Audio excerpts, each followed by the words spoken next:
A light that's not talked about enough are side markers. Now, I got a 17 and up Ford Super Duty behind me, and this is a dually, so it's got these side markers on the side.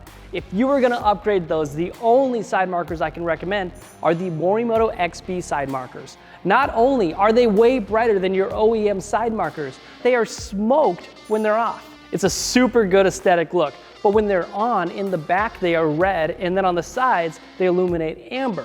But they both look the exact same smoked when they're off. Now, these replicate your original OEM lights. They're just brighter, they're more stylish. Guys, we test so many lights for the Super Duty that the Super Duty is the most popular truck at headlightrevolution.com. If you want to see everything that we've tested for your truck, like headlights, taillights, fog lights, off-road pod lights, and so much more, check that out. Also, go to YouTube and just type in Ford Super Duty on our channel. You'll see so many videos there testing lighting for your Super Duty so that you guys don't have to waste your money finding lights that work.